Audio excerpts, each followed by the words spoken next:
Alright, testing, testing. I should be good, except that now, okay, my video cam just died. And, okay, there we go. There's my face. Yay! Alright, so people who have been following my streaming before know that I just finished up the pacifist route of Undertale for maybe the 200 billionth time. And since I have done the pacifist route, it is only fair that I stream the genocide route. Yay! And I have gotten myself dressed up for the occasion, including the stupid pants and slippers. It's sort of hard to show those. So, I am incredibly excited to get going on this, and I hope that everybody has a fun time as we go through the second main story of Undertale. So, yes, hello! It's good to talk to you guys. So, I guess this means that it is about time for me to start and pull up Undertale. So, yay! I'm pretty excited. Alright, so let's open it up.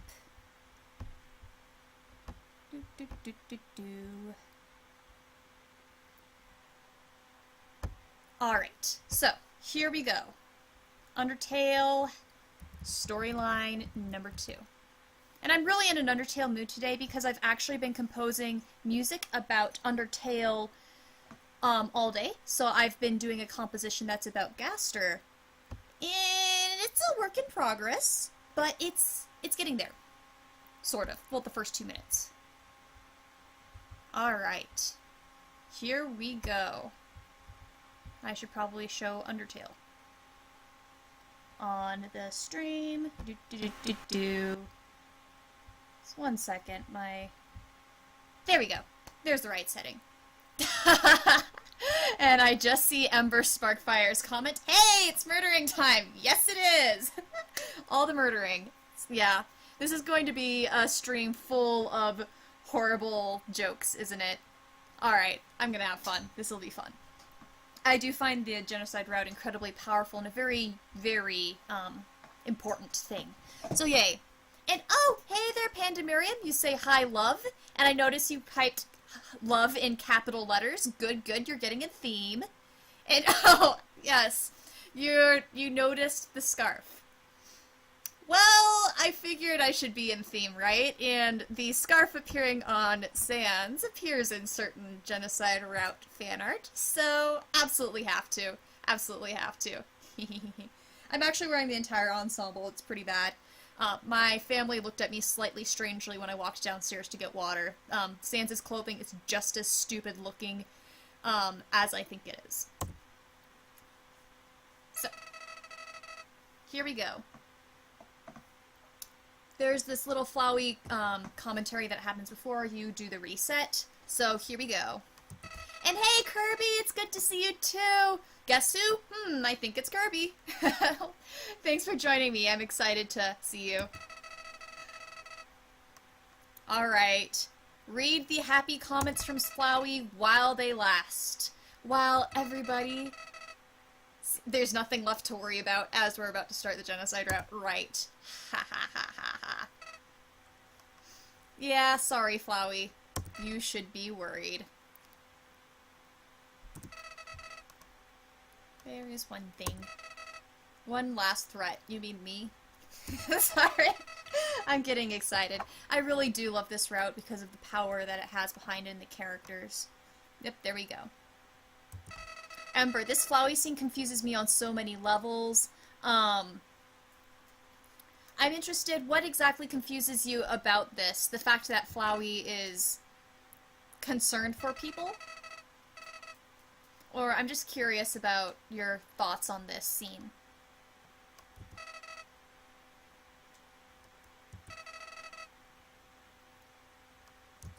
Since it really is an interesting thing where Flowey's talking about you still have the power to reset, you're the person who can make you go back.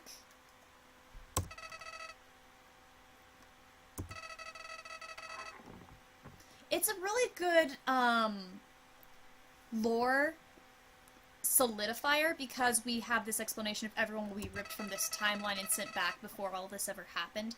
It's just really nice to...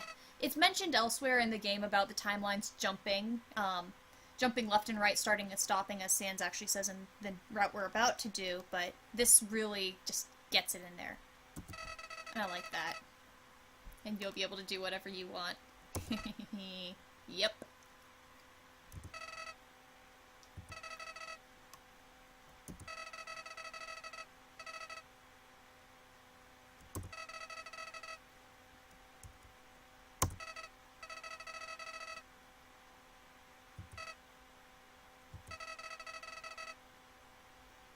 Sorry, Flowey, we're doing it. Commentary from Panda, I'm not going to be okay. We haven't even started yet, Panda. Alright, and then, okay, Ember. So, is he actually talking to Kara? If so, how? Where? Flowey knows Kara's still around, stuff like that. Okay, so that is interesting. Let's get to the dialogue of when Flowey mentions Kara's name, or as we just did,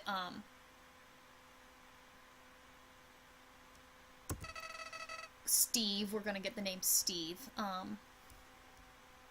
So I feel like Flowey is still talking... Let's get to it. To Frisk, because Flowey's talking, But let's just look at this quickly. I can't change my mind if you do end up bracing everything. Because that's talking about you as the volition, so you as the player, which is more connected with Frisk than Kara.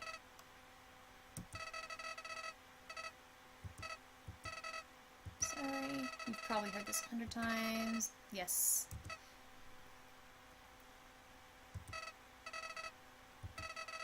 So, see you later, Steve. See, I feel like this is more tongue-in-cheek when Flowey says, see you later, Kara. It's... Flowey poking at the name that you thought was going to happen, and Flowey pointing at, I mean, depends on how much you prescribe to, like, the Nara Kara theory, or how much, like, people prescribe to the idea of Kara possessing Frisk, whether or not Flowey is addressing Kara at all in this. So I think even despite this name, it is actually more focused on you, the player, and Frisk. But, you know, it's still one of those ambiguous scenes. You are right. It is a bit of an ambiguous one, and I can see people reading it lots of different ways, or trying to piece it in multiple different ways. Alright, Mun says, as much as Mun thinks the murder flower can't be trusted, it does have a point on this occasion. Yes, absolutely does. Flowey's interesting in the fact that sometimes he does actually make some really good points and suggestions for you on your journey. Not always trustable, but there are times that Flowey's prior experience as someone who has been able to travel around, he can give you that stuff. So, laughing at the comment, I love it. And Dragon Pride is on. Hello, it's good to talk to you. Glad that you could join. I guess I could have gone through the entire story, but I'm assuming we know it already. Alright, are we ready? Here we go. Here's the end, and here is the true reset. Here we go. Mon, oh, so the stories are true. You are indeed well versed in Undertale lore. Well, thank you. I've played this game a little too many times, and I love discussing Undertale, so any conversation you want to have on Undertale lore, I'm totally happy to do it. I know that some of the lore is discussable in multiple different ways, and there are multiple different interpretations that I find viable or arguable, so yeah. Totally happy to talk. Minty, nice outfit, bruh. Why, thank you. I'm glad that you approve. It's actually... Okay, I must say something. Okay, before I say it, guys, what do we want to name the fallen human this time? We could do Kara, just since we did, you know, but whatever name you guys want to do. I'll let you guys pick. I'm used to the name Dana. That's the name that I picked the first time and sort of am attached to, but what do you guys want to do? Vote for a name! Go for it. Okay. And, yeah. So, Minty, thank you. But as I was saying, wearing Sans' clothing, plus, well, this, it's actually too comfortable for me. I'm not used to this level of comfort in clothing because, like, the shorts, like, they're so loose and just flowy, and I'm used to wearing, like, the, like, really tight jeans that just, like, eat your legs, and then I'm used to tennis shoes instead of these slippers, and it's just, like, his clothing is so comfortable, and this is all fuzzy on the inside. I feel unreal. Like, I'm almost uncomfortable at the comfort. So, yeah, I'm like, Sans, oh my goodness. Oh my goodness. Okay, so, here we go. We're noticing, some votes in. So, let's see. We have Kara voted from Minty. Of course, Dragon Pride is voting for chicken or chick or something like that. Kirby is saying Kirby. You guys are so predictable. I love you guys. I know you guys, and you're all so predictable. And Mun says call it Batman, just to see it say I am Batman at the end. Okay? I love you. I love your sense of humor. Batman's a good one. What would be another good I am... Okay, we could do a lot of... Let's not do swear words, but that would be funny too. Okay, I'm liking the Batman. And then Panda says Kara. Minty says Kara. Okay, we've got 2 Karas. So with that, I think that's what I should be going with. As entertaining as the Batman one is. Oh, and now Minty says do the Batman. No, Batman's in the lead. Okay. Bruce.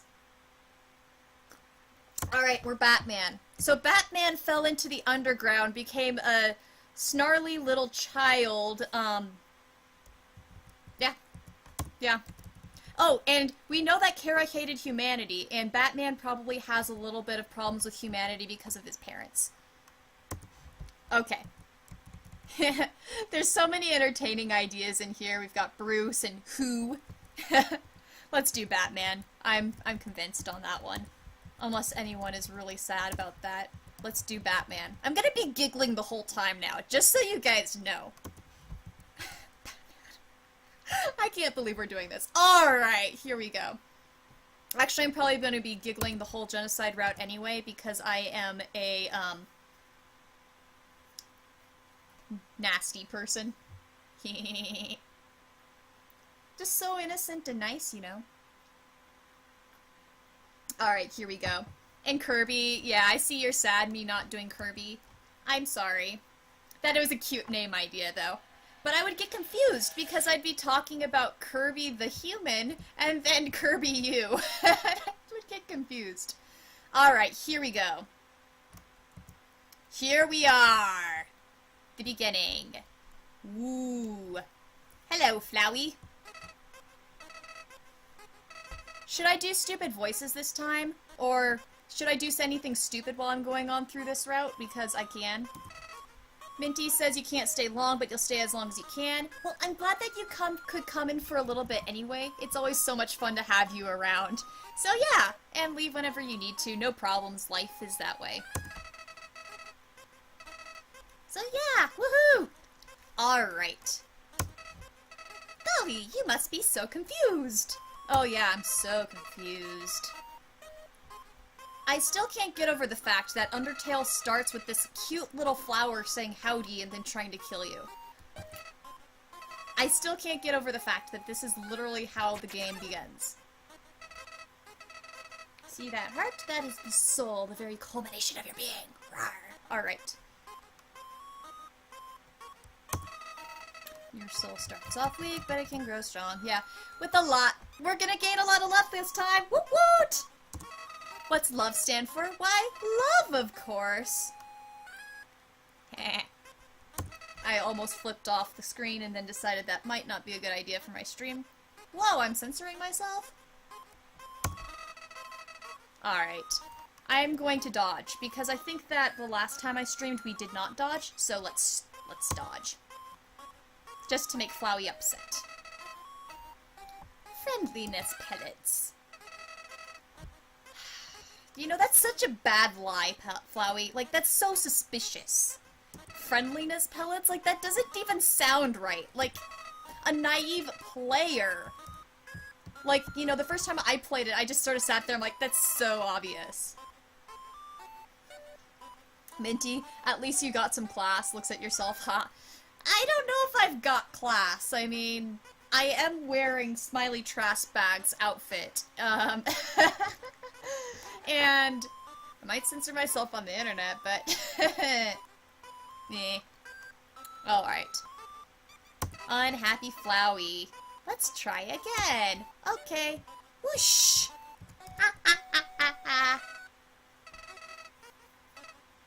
I love this part. Run into the bullets and then he changes it. The friendliness. I just love that so much. It's such a subtle little thing, but I love that so much. Evil Flowey face. You just wanted to see me suffer. Oh yeah, suffering. Minty, that's class. You know, hobo class. Because I'll say it, Sans is a Walmart hobo. Okay, okay. Story time. Do you want to know where I got this? Panda can vouch. Panda and I were going to buy Swedish fish, which, by the way, is now all out. And we were going to Walmart to buy the Swedish fish. And we came out instead with the Swedish fish and this jacket. So, Sans is totally a Walmart hobo, and I bought his stupid jacket at Walmart. I bought his pants, his stupid shorts, at Goodwill, and I bought his slippers at Target. That's exactly like Sans. I mean, his clothing comes from, like, let's be real, this is exactly the sorts of places where Sans would get his clothing. So, yeah. So, yeah, I bought, and Minty's going, see, yes, exactly. Sans' clothing is, like, I was observing this with Panda, is that Sans' clothing is primarily just, like, the most generic stuff you can possibly get. Like, the most generic stuff. Like, the stupid pants are the pants that everybody wears. Sans doesn't, like, care about what he wears. He buys the most generic crap out there that's, like, really, really cheap and is found everywhere and is the most comfortable thing possible. Exactly as Minty says, he's, like, a hobo guy. Alright, Dragon Pride says, looks at self, I'm trash, it's class, but with trash instead of clash.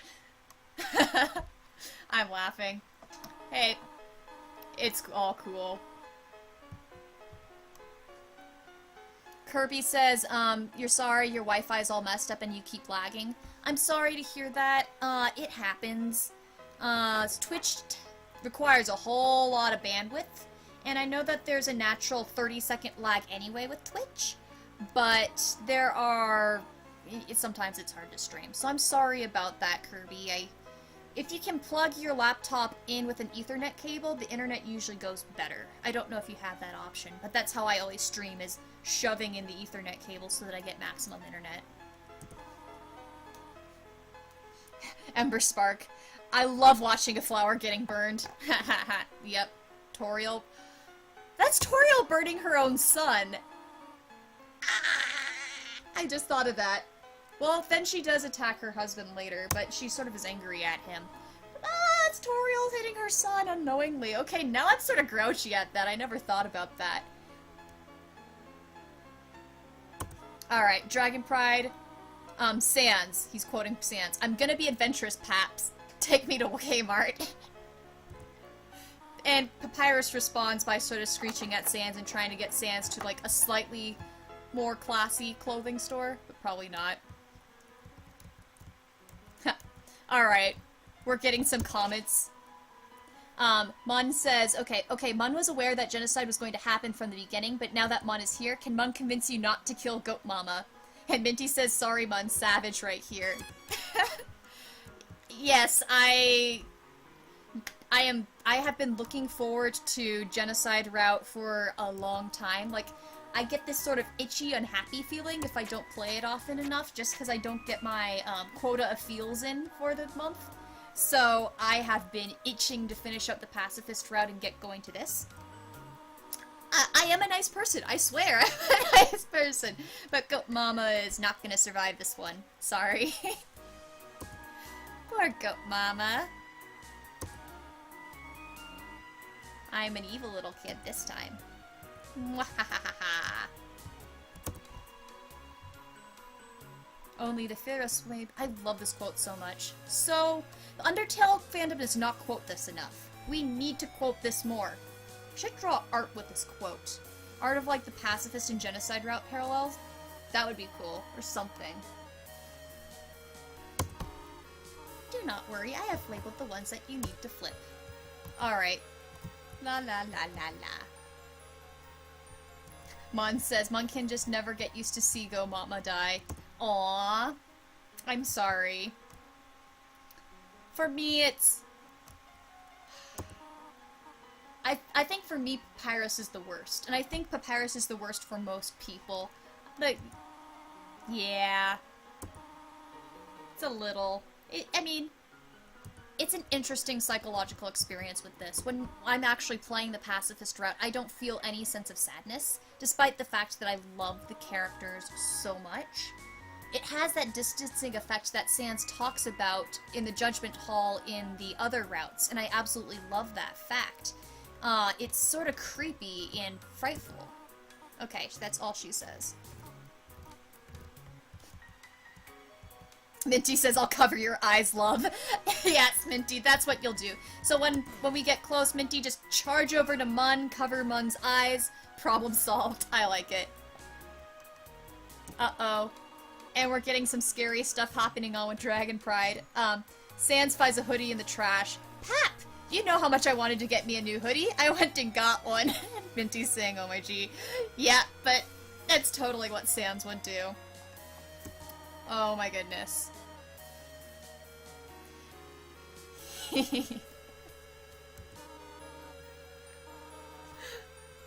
And, aw, Mun's getting sad. Golly, we have to kill the cool skeleton too, right? Oh, Mun is going to die in his stream. Aw, I'm sorry, Mun. I'm killing the monsters. I don't want to kill you. We'll get through this together. I'll be cackling evilly, you guys will be crying, it'll be a great time. It'll be a great time. Sorry, Mun. We can all shed tears together when this trial is over. Alright, we've got a question from Panda saying, is it possible to irritate Toriel by constantly going against what she says? You can make Toriel think that you're sort of a stupid kid, and, you can sort of make her feel uneasy about certain things. So, like, I'll probably fight the dummy just because, it seems in character for the genocide route, and Toriel gets a little unhappy about that one. So, yeah. Han Solo! You're here! Hello, Ginger Han Solo! We have begun! Hello!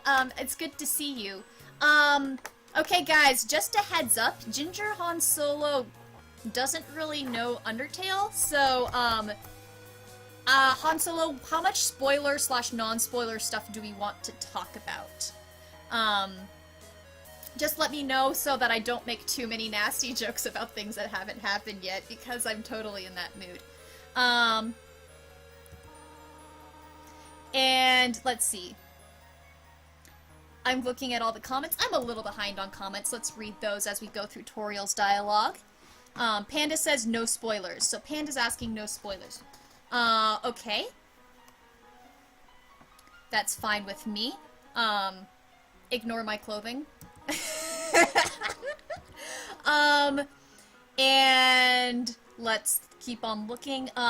So Dragon Pride says, Minchi, draw Pap dying in Sans' arms, angst. Oh, Dragon Pride, you're mean. I would reblog that, though. Kirby says, if you talk to the dummy repeatedly, you can make it fly away. I've never done that. I'm gonna do that. I haven't done that. I know that, there are certain interesting things you can do with the dummy. I've gone through Toriel's conversation right here. I know that there are some really interesting things that you can do with the dummy. Like, you can flee the dummy. That's a usually funny one, too. But I've never done the talking so much that the dummy flies away.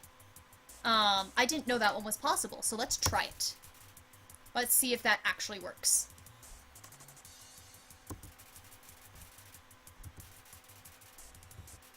Oh, right, because it's not that one. Yeah, I didn't think that would work. Yep, because you can't do that. That's right. Oh, whatever. Yeah, I forgot about that. Yeah, no worries. Okay. Ginger Han Solo about spoilers. At this point, it doesn't really matter to me. Okay. Thanks for letting me know. That's good to know. And Ember says it's sparing, not talking. Oh, right. Yeah, I'm not smart. My brain isn't working. Kirby, don't worry about that. It's fine. It's... Actually, we could technically just back up and redo it at this point if we really wanted to see it. I don't know how, like, excited people would be just to see the dummy fly away, but we could technically backtrack. It's not that far, and it'd only take a few minutes. But that's... no problems. Alright. Rar Toriel. And, oh, Minty. Looks like Minty is going to draw the angst. Minty, I love you. Good, good. I'm happy. There we go. Here's the first death, guys. There we are. It has begun. And I like how Toriel's just there, standing and watching. Like, doesn't that creep anybody out? That Toriel literally watches you kill Frogget and she doesn't do anything. Does anybody ever just talk about that? Like, what the frickin' hell? Oh my goodness, like, nobody talks about that. Has anybody ever talked about that before? I've never seen any dialogue about it. And I know people tend to favor and talk of, like, you know, the Goat Mom's positive attributes, and I can understand why, because, like, this scene right here is really endearing. But what about the fact that Goat Mom watches a kid kill the monsters and still is like, oh, I'll take care of the kid, I'll take care of the kid.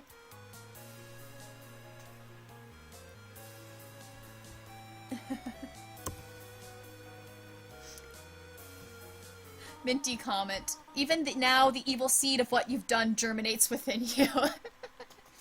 And then Ember sparks fire. Wow, this game is so bad. It's hand-holding you through the beginning. Har, har, har, har. Very funny. I'm amused.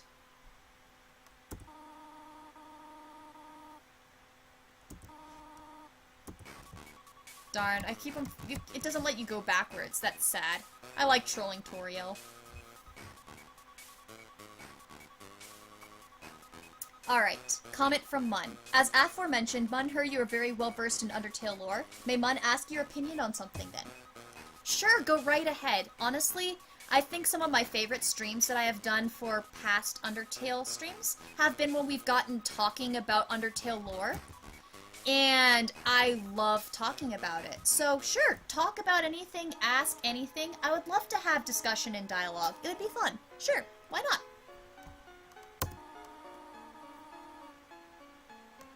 La la la. Toriel. Don't baby the kid who just murdered a Frogget in front of you. I'm still gonna pester her about that. I'm gonna write a post about it on Tumblr when I get off, because I just need a rant about that. It just shows how much she overcompensates. Like, she's so determined not to go Asgore's route that she's willing to let the human do that. It's really interesting.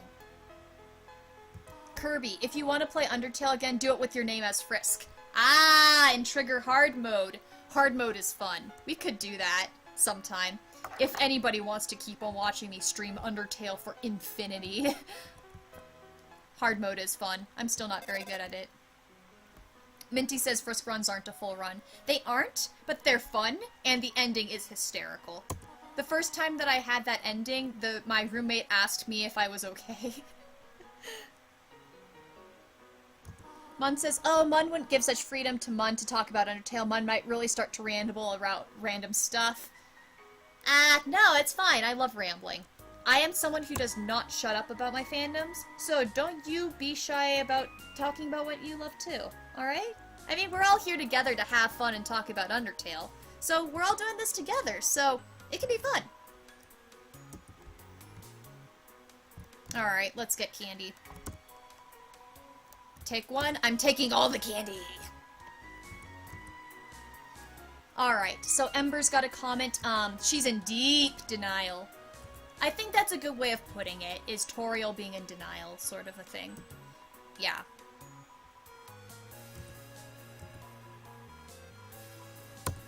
Alright. There we go.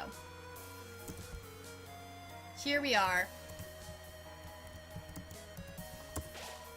Minty. I wish people talked about Toriel's flaws more. Thank you, thank you, thank you. Yes, thank you. I agree.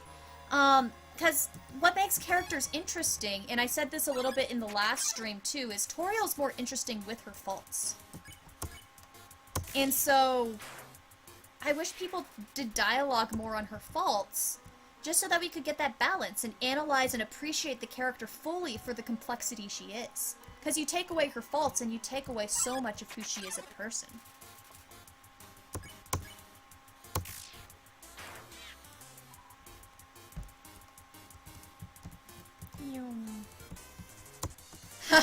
I'm laughing at the commentary that's going on between Dragon Pride and Minty.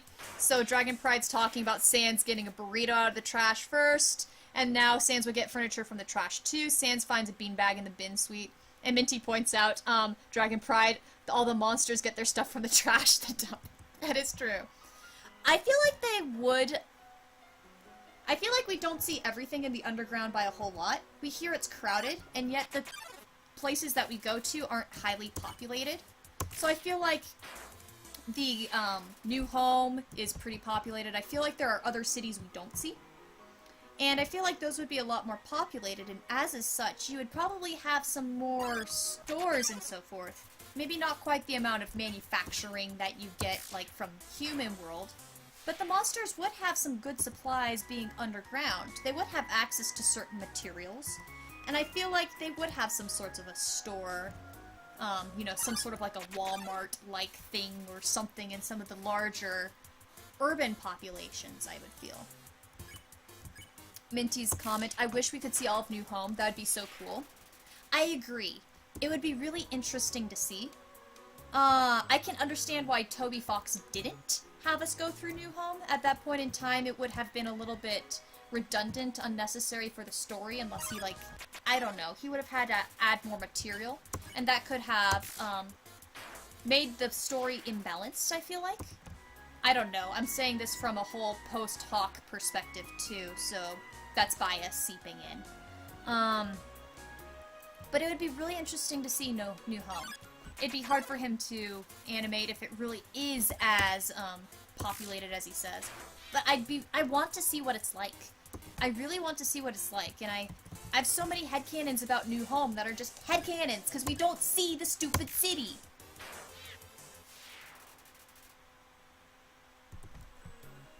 Alright.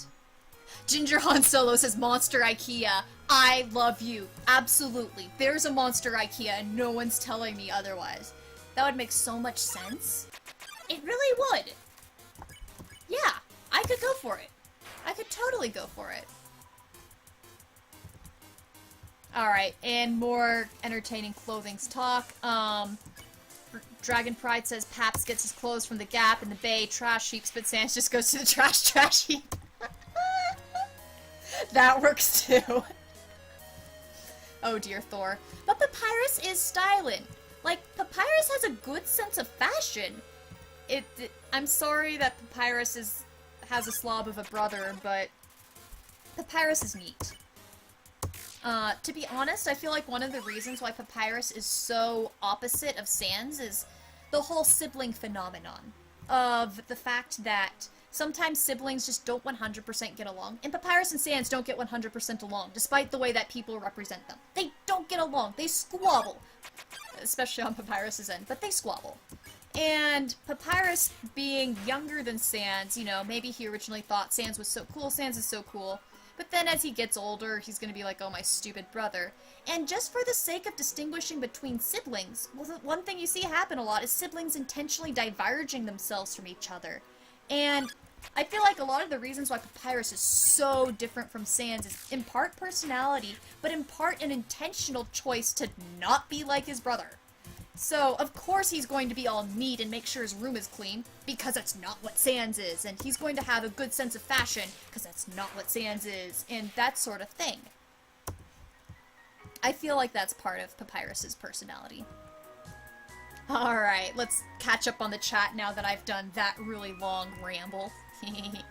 Alright, so Ember says grinding has a double meaning here, RPG term, and then grinding something to dust. And you've got a smile. Yeah, I love it. I never thought of it that way, but Sure, you could totally make the word play. And Kirby says Ember, no. Oh, Ember, yes. Ember, yes. You're getting in the mood. Alright, and then we've got some comments from Dragon Pride. Papyrus talks about amazing shoes, making him taller. And Sans, those are girl shoes, but I want them. I'm amused.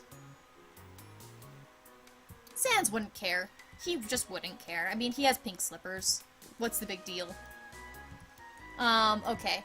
Ooh, Minty's agreeing with me. You're saying same, Undertale, Skelebros, squabbling, and bickering is just as great. Okay.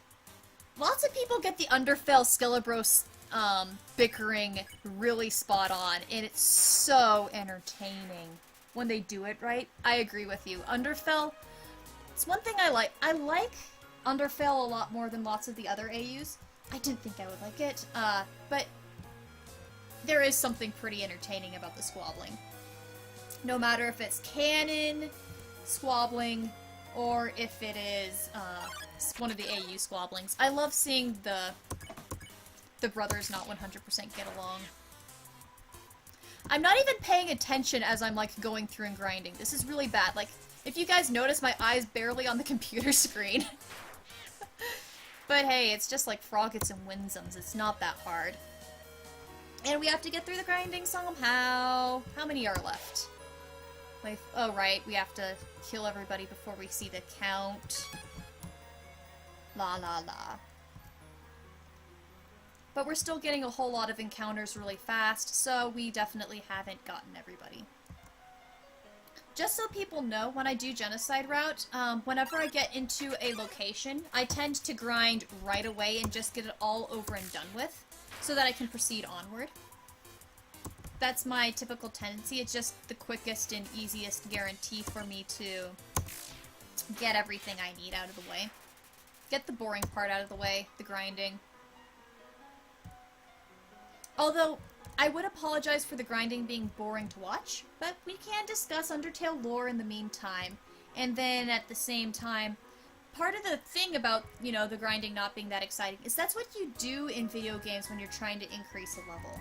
So the fact that Toby Fox sort of makes you have to work for it just builds into that understanding of intention in the Genocide Route and intention of increasing your level. So it does, in its own way, help implement his point better about what happens when you go this sort of route and intentionally try to seek out the violence. So you don't accidentally do a Genocide Route. You have to be pretty intentional about getting there in order for it to happen. I think that's cool.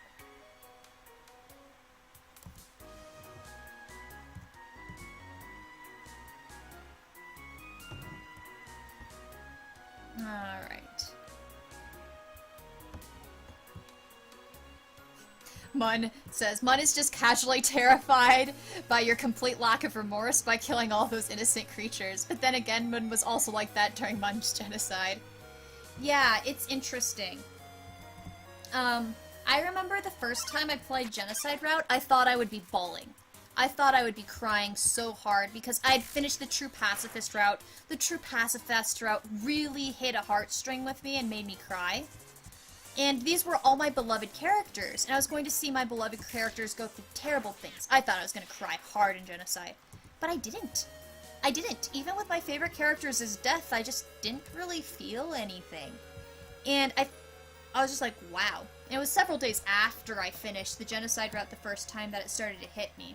And the Genocide route really is emotional when you think about it, when you're on the outside. So, Mun, I'm just like you. During my Genocide playthroughs, I don't feel anything. I'm here to have a good time, or a bad time, I guess. And yeah, I just do it. And it's only when you think about the Genocide elsewhere that it's sad. And then it's really sad and really depressing and full of feels. But I feel like so many people, like, I understand why some people don't emotionally want to do the Genocide route and choose not to, and that's your own choice. I totally respect that. But I feel like you miss something just by watching Genocide as versus actually playing it. There's this whole extra level of shock and psychology and experience that you get when you're the person actually doing it, that you don't get if you're just the observer. Alright, and Minty is, commenting earlier, I thought I'd be bawling too, but instead I felt really uncomfortable with myself and super like, wow, I did that, I am terrible. Especially with Papyrus's death, I was so shaken with myself, it was weird. It is weird. It's really weird. I think that's, but it adds to the experience of the Genocide route. I love the fact that you get that cold experience. It's sort of creepy when you sit back and reflect on it, but it says so much to morality and experience and human conscience and so forth when you do it like that. So I like, yeah, it's interesting. It's weird. It's so weird.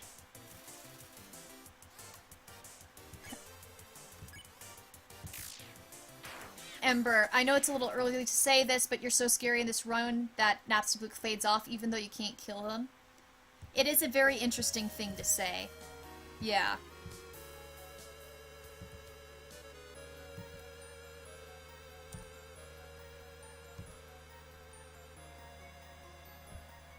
Alright.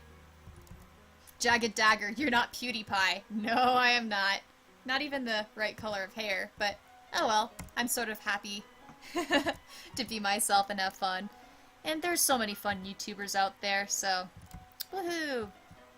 I'm just a regular old streamer who has fun with a little group of people talking about the games. It's so much fun. Alright. Mun. Ugh, Mun doesn't even like to think about genocide. Mun really hated Sans for weeks, and Mun really, really hated. Mun even didn't feel anything about killing Papyrus. Just felt disappointed.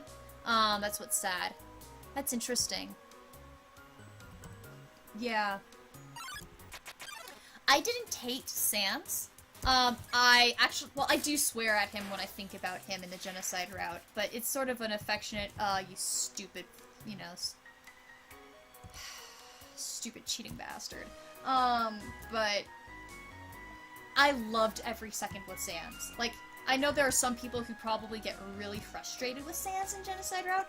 I was like, yes, this is my element, this is so much fun, let's go, oh yeah, let's go, ooh, ooh, ooh. I had zero anger against Sans. I was like, yes, here you are. Oh yeah, showdown. Yeah, I was so happy. And you'll probably see that again here. I can intentionally let myself die several times before we finish that part, so that we can see all the dialogue if you guys like. I know that's like way in the future, but I'm totally chill with doing that.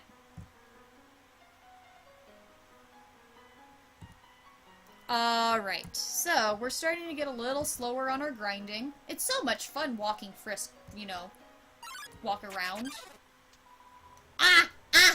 We did it! We did it! Here we are! We started the genocide officially. And here comes the creepy music. Does anybody else get slightly sad that this isn't on the soundtrack officially? It's just... oh, the mood. It's so simple. Da-da-da-da. And actually there's a... shoot, what was that song? There's a song that actually does that. I don't remember. But, oh goodness. I love the creepy music. And the Papyrus death song isn't on the soundtrack either, and that makes me unhappy, because that's so creepy.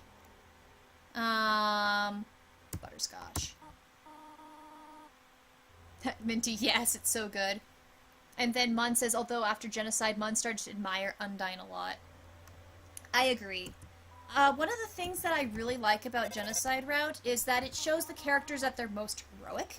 Yeah, things don't end well for them, but there's nothing quite as incredible as seeing Undyne.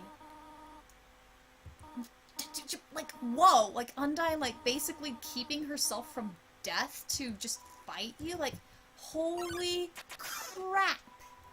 It's so cool. Mun says, beat Sans so easily. Mun believes you're very arrogant, but since Mun likes you, feel free to be so. Well, thanks for liking me, Mun. And, I'll admit I'm a little arrogant with, beating Sans so easily. There was one time where I have beaten Sans in back-to-back takes before. I Sans can still kill me. I'm not perfect. I'm definitely not perfect. But I'm pretty good. I'm actually better with Sans and Undyne now, for whatever reason.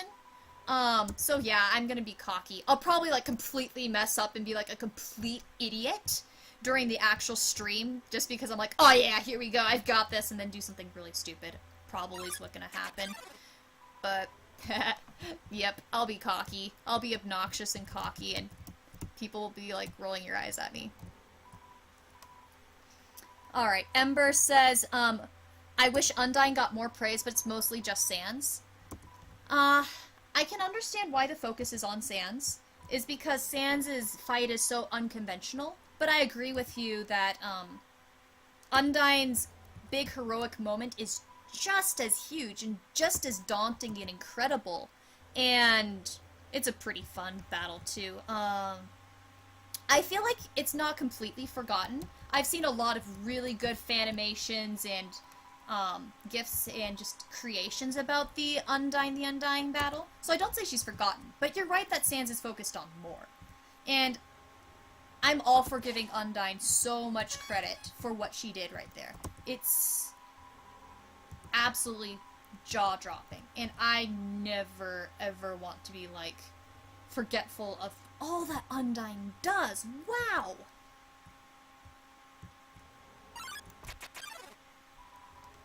So, when we get to the Undyne, let's just heap praise upon the amazing warrior fish lady. Wow. Yeah, Undyne the Undying. Amazing!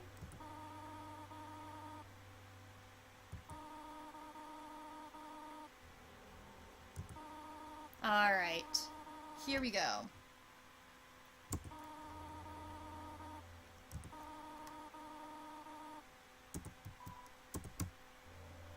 Actually, I'm curious. I'm gonna check something. Ha! Yep, that's what I was curious about. So, the miniature frog, it stays in the room even during the genocide route, and it waves at you. Okay, so nothing changes there. I was curious to see if that had been reprogrammed. I suspected not, just because it's so hard to find that frogget. Alright, interesting. And Mun says that you gasp every time you see Undyne turn true hero. It is a really cool moment. It is a really cool moment. So cool. I'd love to cosplay Undying sometime. That would be really fun. Says the person who probably would cosplay like everybody in freaking Undertale.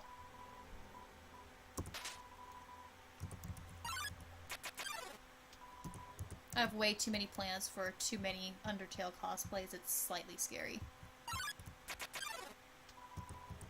Nobody came. Of course, no one's coming. Here we go. It does get a little bit old how often the but nobody came sign occurs. But, you know, that's just programmed randomness and whatever. I can live with it. I don't really care too much.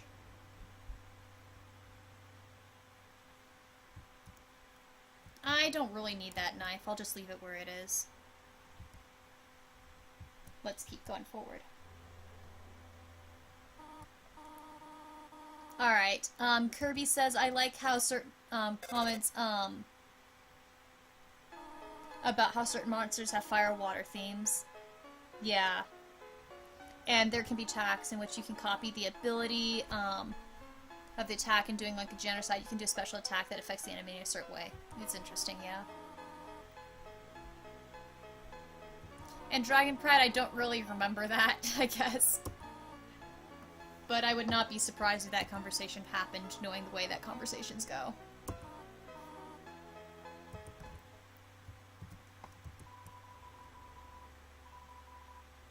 You know, that phrase looks a lot creepier when you're in the genocide route. About the tree. Huh.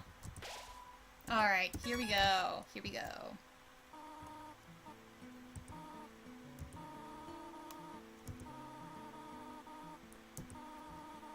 Alright, Minty, you gotta go. It was fun while you're here. I'm so glad that you could come. Talk to you later and have fun and comment, have fun murdering. So I shall. Thank you. Thank you for the well wishes.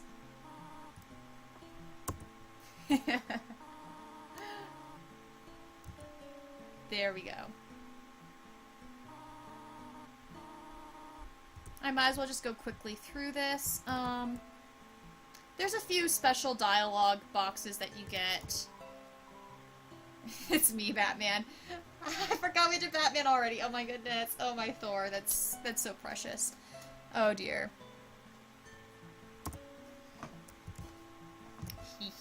Let's sneak into Toriel's room to do some of the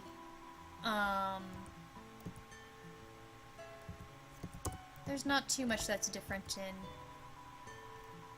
this. Yeah, Alright, so, okay. Pretty sure almost everything is about the same. I'm trying to remember the dialogues. That's all here. Yeah, let's go sleep. Okay, so Mun says, Mun's friend, the same one that recommended your stream, says you have quite an interesting theory about Sans. Would you kindly tell Mun? Well, thank you. I'm glad that you came to the streams and that well, actually, I feel sort of cool and touched that your friend, gave that recommendation and mentioned the Sans theory. I do have a post on Tumblr that's in depth about the Sans theory. So, I could direct you to that post if you want to read the full thing. But, in brief, let's see if I can be brief. Because, my full Tumblr, my full theory involves going through all this evidence and going through, like, basically an entire game and all the different routes to try to get continuity. But basically, I feel that, Sans' job as a sentry is a cover-up for, his actual work as a researcher. His research, we can't know the exact full meaning of what he's doing, but we know that the research is going to involve science in the timelines, so he's currently working with Alphys. He's currently a research. He is currently employed by Asgore to do this work. So I imagine that his research involves timelines. It probably involves some stuff with the human and keeping watch over the human. And also the humans are interconnected with timelines, so it all cuts in together. But basically the idea is that Sans is currently employed as a researcher to do scientific work. It's not a thing of the past. And he's basically faking a whole lot of things. But that's sort of... I mean, it's hard for me to not go into, like, all the depth and all the evidence and all that stuff. But if you want, I can, like, keep on talking forever and ever about why I believe this. And, yeah. That's sort of what I feel like. That's the Sans thing in general. So, yeah, I hope that was a slightly coherent ramble about it, even if in brief. So, yeah. There we go. And Mon says, oh golly, you're gonna kill Goat Mama now, aren't you? Yes, I am. Here I come. Sneaky, sneaky, sneaky, sneaky, sneaky, sneak. Here we go.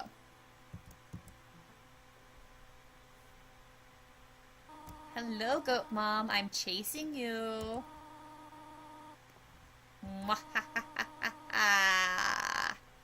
Evil cackle of doom. Oh man, we got through the ruins so much faster in this stream than the pacifist route. Of course, I didn't go through everything, and I'm just getting to the point.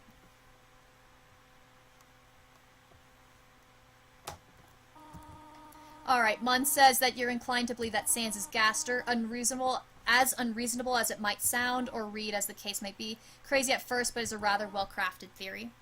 I've heard those theories before. I personally am not on that boat, but I can see the arguments behind it. I do feel like I mean, they're good arguments for it, and I can totally see how you can construct a very well-crafted theory from it. I personally feel like it's a lot stronger to say that Gaster and Sans are separate individuals. But that Sans would have had a connection with Gaster in the past. I feel like it only makes sense that they do have some sort of past. And I feel like my personal preference is to say that Sans and Gaster were researchers together, just like Sans and Alphys are researchers. And Kirby says, you've got to go because you're tired and haven't been feeling okay. I'm sorry to hear that. I'm sorry to hear that you haven't been feeling alright, but please, please, please go and get the rest you need. So thank you so much for coming to the stream, at least in part, and talking with me. Go rest. I hope that you feel better a lot soon. So bye. You say, oh, but you can stay for a while until I kill Toriel. Alright, sure. Let's kill her. I'm actually gonna get, like, in a slightly good seated position so that I can, actually slightly pay attention. Here we go. And Mun's begging me not to kill Goat Mama. Here comes. Here we are. Let's do it.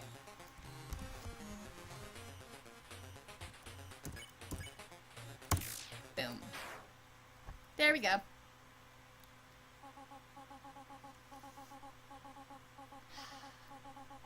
I love how her voice changes.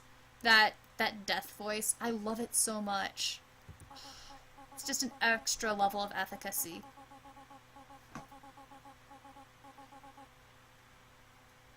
Aw.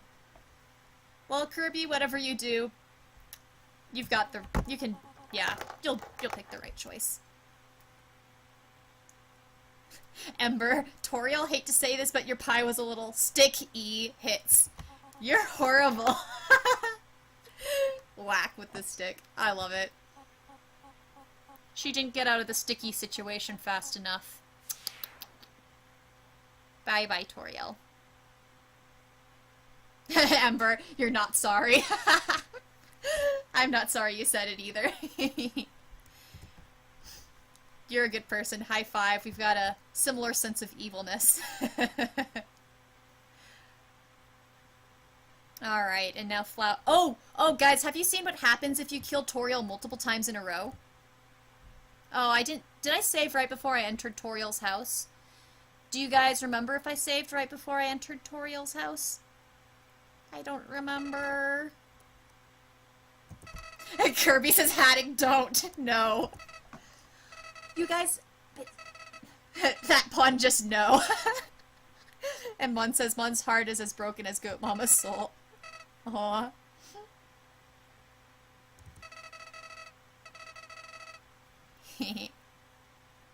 Yep. Sadness is already coming.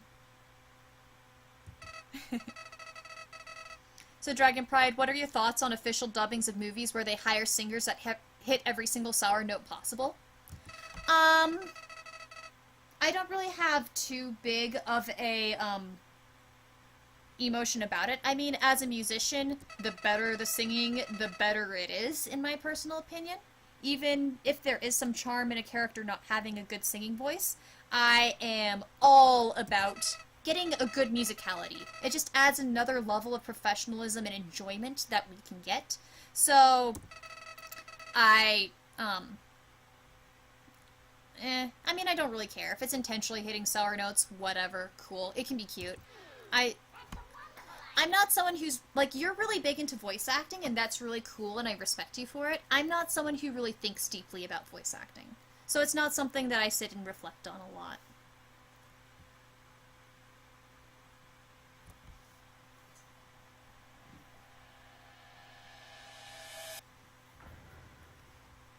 Alright, we have gone through the ruins. Alright. And Kirby says what happens when you kill Toriel repeatedly. So, it's really the dialogue changes in the pacifist, or, well, neutral routes, is if you kill Toriel the first time, Flowey talks about, oh, it's not like you can go back and change time, is it, right? If you go back a second time, Flowey makes a comment of, wow, you can't get enough, can you? And if you kill Toriel 3 or more times, Flowey says, you know who you remind me of? You remind me of myself. It's not the full dialogue, but it's really cool and really creepy. So I recommend playing a neutral route and killing Toriel 3 times in a row. It's really fun. It's really interesting dialogue. Alright. Question from Mun. Okay, that reminds Mun. Why do you think one deals way more damage in the Genocide route in comparison to a neutral route, while in the same love? It's an interesting question, and I'd like to do some checking on certain dialogue points throughout the script. I do have the Undertale script save on my laptop.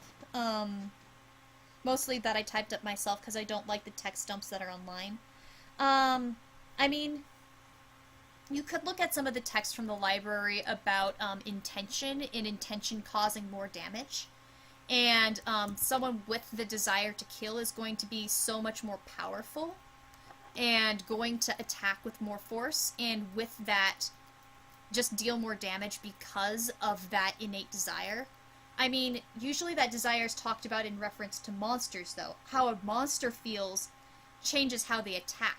But it could be the case that there is some effect in how the humans interact as well, and that plays into how much damage they can deal. Is that whole idea of intention breeds the amount of damage, just innately based upon what the soul is feeling.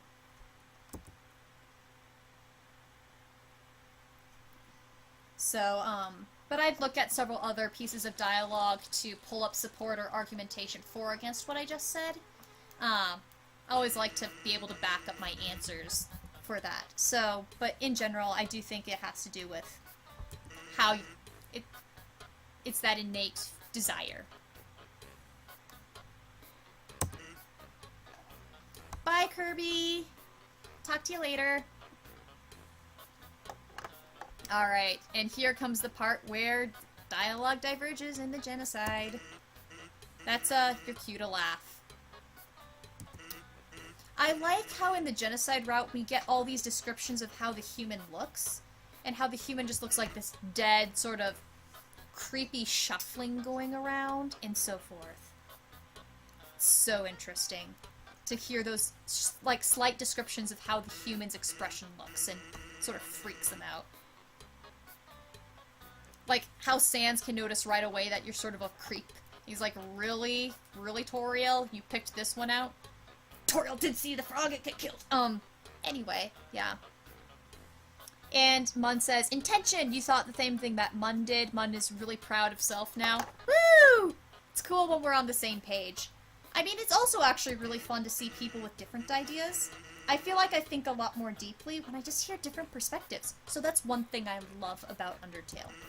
There's so many different theories, and even if I don't agree with them all, and I could give counterpoints to them all, I really respect the amount of thought and theorizing that goes into the fandom, and how the game is constructed in such a way that you really can build that sort of theorizing up in so many different ways. It's just such rich, fertile soil for dialogue. I love it. He's a human hunting fanatic! Caps.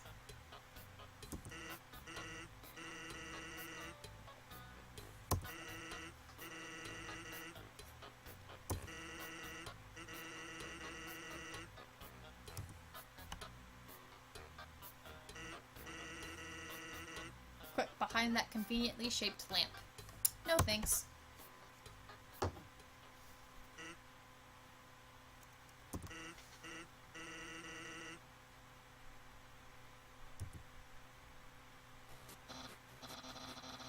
Absolutely love Papyrus. This is such an obnoxious conversation, this short one. Yep. Really? Wowie! Guess that's settled.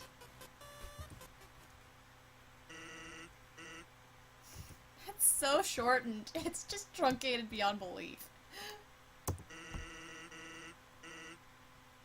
Eat, eat, eat, eat. See, that's one of the cool little things. Are you just gonna stare at me or ... I love that.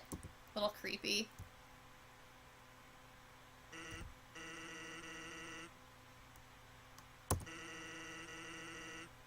My brother'd really like to see a helmet. And then this comment. this one where everybody starts theorizing about this one and uses this in all their arguments, and I can see why. If you kept pretending to be one, it does have interesting implications. Here we go. 16 left. Ember, spark, fire. I'm not a human. I'm Batman. That's exactly it. That is exactly it. I love you. Alright. Sorry, guys. We're back to grinding. So exciting, I know, right? Sorry about that. But a lot of Genocide Route is grinding.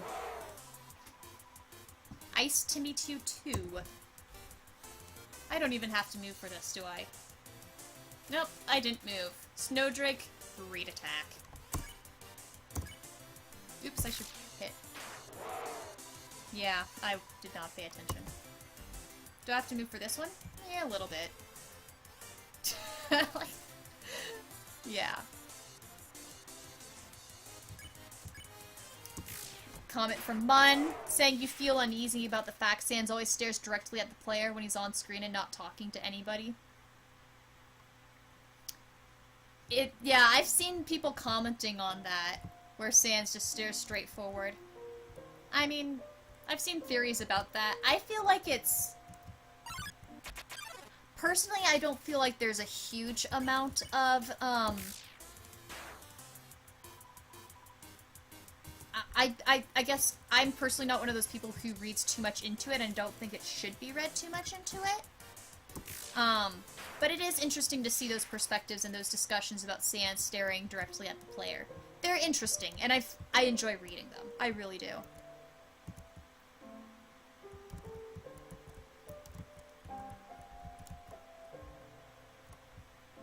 I mean, really a lot of the characters stand forward a lot of the time, too. Like, Papyrus and Undyne are very, very commonly forward.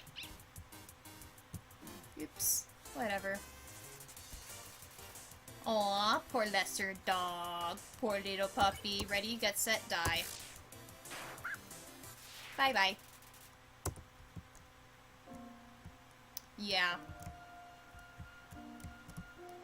I'm just gonna be evil. I mean, it's Genocide Route. It's so important, though. And I don't want to make light of what this story is about, but I just do love it a lot. Eating its own homework. Mon says Sans seems to be aware that he's in a game. Maybe he's indeed looking after us. You could make a lot of the arguments for a lot of other characters that way, too, subtly. I mean, obviously there's Flowey. But there's other characters that talk about game statistics. Asgore right out, knocks out the mercy function. I mean, it really just depends on your Sans theory, and so many other ways on how you construct your meta of the game. I mean, it's definitely arguable. It definitely is. It's all on how all of your theories and perspectives fit together into a logical argument, and you can do it. And yeah, as Mun says, Sans seems to be aware that he's in again. Maybe he is indeed looking after us. It's an interesting thought. I do feel like, I do believe that Sans is a little bit more aware about what's going on, and I think that's because of his research. I feel like the fact that Sans knows about time-space continuums and that sort of thing. The game's mechanics and the game's lore are sort of, intermeshed. And, so meta is lore and lore is meta in some weird ways, which is sort of fascinating. I feel like the way that we can take a lot of the fourth wall elements is just by talking about it in lore and, talking about Sans being aware of time travel occurring. And because Sans is aware of the time traveling occurring, he's a little bit more, like, he talks a little bit more informed. He's a little bit closer to pay attention to details and pick up on things that might indicate whether or not there's been a reset. So it's all him just keeping an eye out, because he knows a little bit about it. And as Mun says, well, that's a thing about Undertale. The game mechanics are part of Undertale's world. And that's what's so cool about it. That's what makes it really... It's just nicely constructed, because everything all wraps up nicely and neatly together. I love that. Alright, how many people are left? 8! This is going pretty fast. All things considered. Of course, the last 8 take a while, because you have to walk back and forth and back and forth and la la la la la. Alright, about to become 7.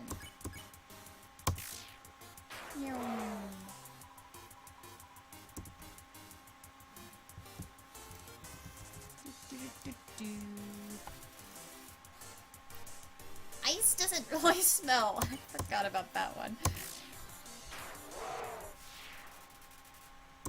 Alright.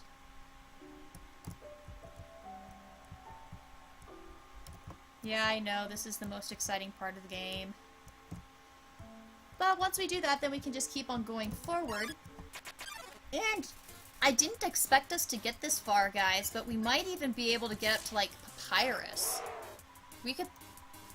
we could end the stream with Papyrus. Oh man, that'd be bad. But we could. We might be able to get that far before 9:30. Yeah, let's try. Let's see how fast I can do this. I should be able to. End ourselves on a sad note so that we can solve ourselves to sleep. Do, do, do, do, do.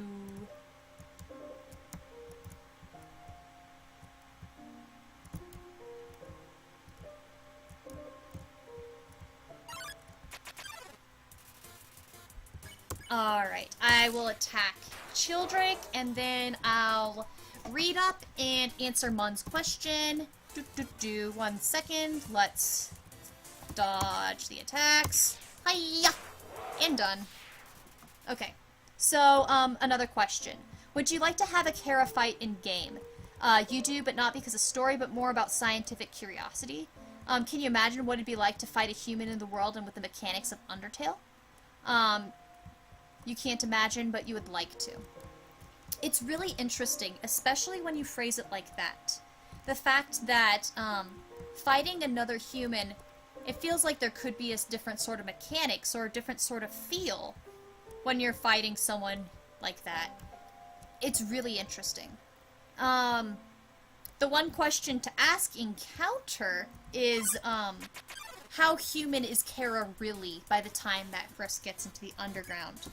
I contend that Kara is not like a living body at this point, even though they talk about being resurrected. I am along the Nera Kara train, and I'm along the idea that, Kara's existence is contingent upon Frisk's soul. So Kara does make a comment at the end of the Genocide route about, they felt something strange and they realized the soul wasn't their own. Kara is existing because of Frisk's soul. Kara is being fueled by Frisk's soul, which means that in some ways Kara is not being a normal human at this point. Kara is sort of having this weird sort of a zombie or ghost or demon sort of like property going on, and indeed Kara even calls themselves a demon.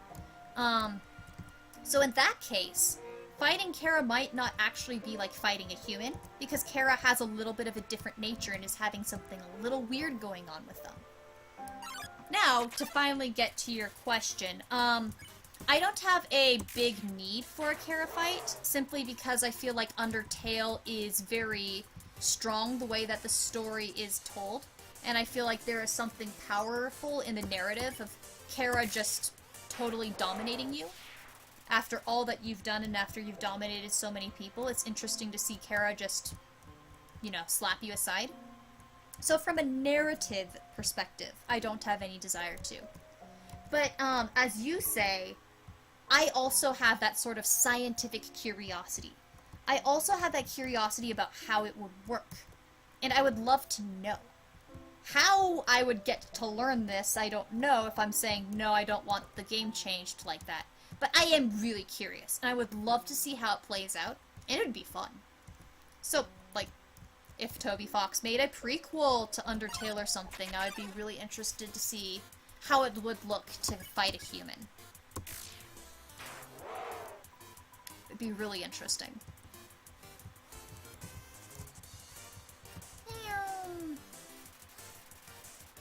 I love that line. Look!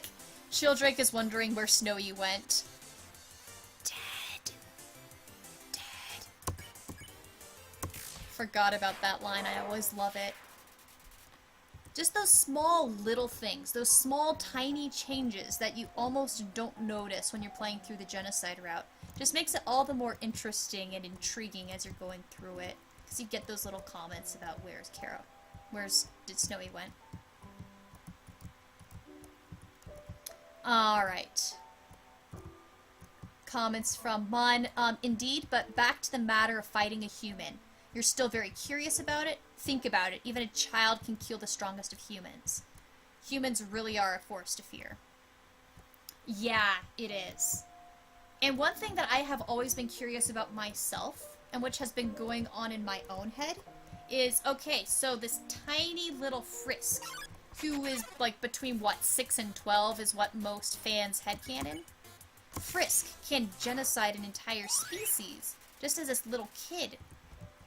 What would it look like with adult humans? Like, how much easier would it be for adult humans just to be like, whack, monster, you're gone?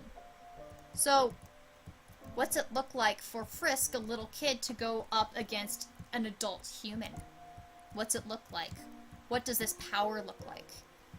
The big challenge that you would run into is that humans are not as magical.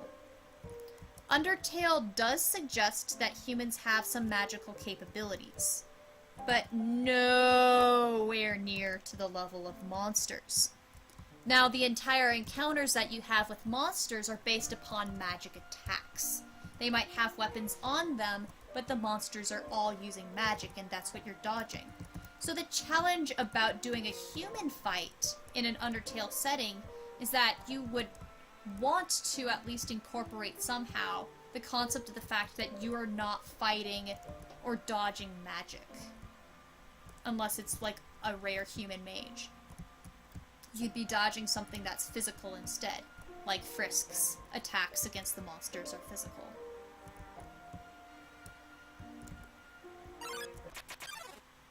How close are we to being done? We're at level 8 already. Cool. So we've got to be getting close. Which is good. I should probably pay attention while you are magically attacking me. Okay, let's just do a quick peek. Determine- Oh, we just did it! Ha! We did it, guys! Alright, continuing forth. Onward! Here we are. When's the human showing up?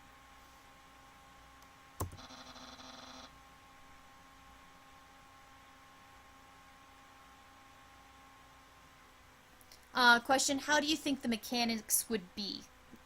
Mun means humans use physical attacks. The only example we have of a physical attack is Osgore's trident blue and orange slashes. Even then, that trident has some magical characteristics, because the orange and blue slashes are elements of magic that we see throughout the game. You know, for instance, Papyrus's blue attacks. So even that could be debatable about whether or not that is a physical attack. We could say it's somewhat physical, somewhat magical, I suppose we could say. And how would the mechanics be? I would say it's up to the creator of the game, how the mechanics would look. I would love it if it were a little different. I mean, not so different that you couldn't pick it up right away, but I think it would be very cool if the visuals and the mechanics differed a bit. So I'm open up to all sorts of different interpretations, and game makers could probably think of something that would be more creative than how I would describe it. So I just say different. Different is good. Ember's doing more jokes. Yes! These enemies are sure getting the short end of the stick. I can't stop the jokes. And I love how you're putting that smile at the end of all your comments, sort of like that creepy flowy smile. Yes, the poor enemies are.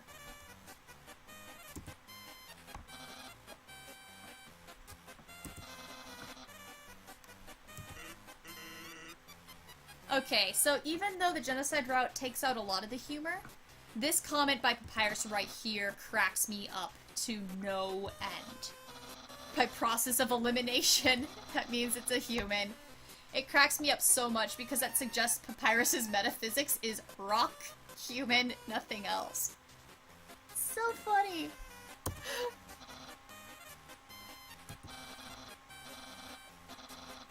Papers for hijinks, for lojinks, dangers, puzzles, capers, jeepers. Nerd.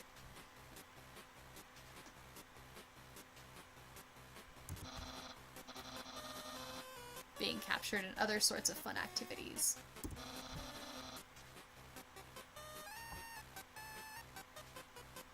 Munz suggests maybe physical attacks are indeed undodgeable. Maybe a physical attack is like Asgore slashes but white. That's why no monster dodges except Sans because he is a hacker.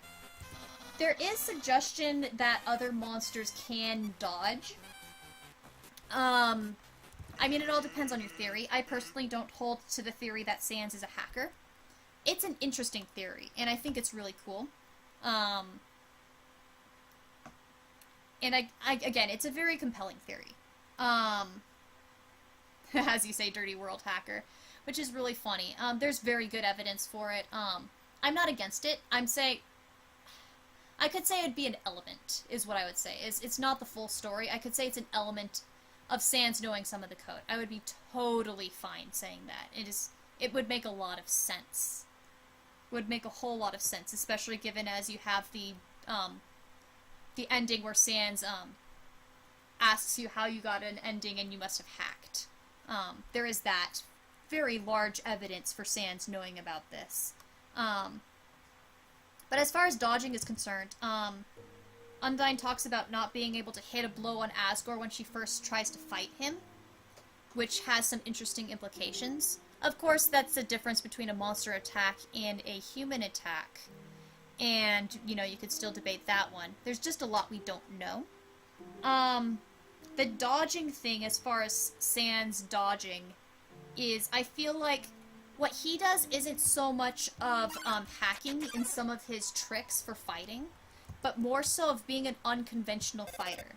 Is the other characters tend to be fairly conventional in how they try to defeat a human. And they follow according to the certain paradigms and sort of normal expectations that you would have in an encounter. I feel like more so of what Sans is going on is that he's thinking unconventionally. And guys, we just got the refrigerator call again. We literally got the... Okay, so the last time I streamed the pacifist route, I got the refrigerator call for the first time. The refrigerator prank call. Look, we got it again. That is so cool. Sans must really care about my refrigerator since I've got this twice. That's so cool. And as Ember says, oh, fun phone call. Yep. I should look up to see what the fun values are for these refrigerator running ones. I'm so happy. I'm so happy this keeps on happening. And then I get it on stream to be like, hey, look, here's proof. Is your refrigerator running? We said no last time, if I remember correctly, so let's say yes. And he's going to talk about the brewskis, if I remember. Nice. I'll bring over to deposit the brewskis. Alright. There you go, you nerd. There we go. Mun means he is at least vaguely aware that he is in-game, and he takes out invincibility frames. That's just beyond simple tactics. I think it really depends. You could make the argument that there are other monsters out there who would know how to take out invincibility frames, but, they usually don't because it, you could make an argument that, taking out invincibility frames has a, pro-con effect. So you could say that the pro is that the person can get hit more times, but the con effect is that maybe if monsters do this, in their own attacks, that they don't have as much power in the attack. Hence why Sans only gets 1 HP. So we could make an interesting argument. I mean, this is all theoretical. You can't prove any of this. But you could make an idea that what Sans is doing is an unconventional tactic, and it's not something that's unheard of, but because it doesn't have as much power, monsters don't tend to do that. Because the thing with is, Sans isn't the only character who changes and alters invincibility frames. Zarla S actually just made a post on this a few days ago, like maybe 3 days ago, about the fact that Papyrus, when he's a lost soul, actually alters the invincibility frame to an incredibly long time. If you watch the GIFs, it is a freakishly long time that Papyrus alters it. So it's not just Sans who's altering the invincibility frames, and nobody suggests that Papyrus is a hacker. At least I've never seen a theory that does. But Papyrus can change the invincibility frames too, which could suggest that this is just a property of how monsters attack. It's something that they know how to alter. So, in that sort of argument, maybe we could still say that this is still merely tactics. So, yeah, you can make some debates about it.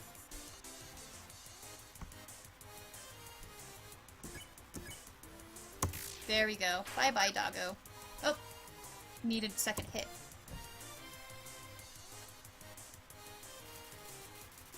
Doggo can't seem to find anything. There you go.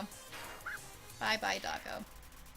Doggo has, like, just, like, pathetic clothing. Like, doggo, yeah, the clothing. Wow. It's worse than Sans's.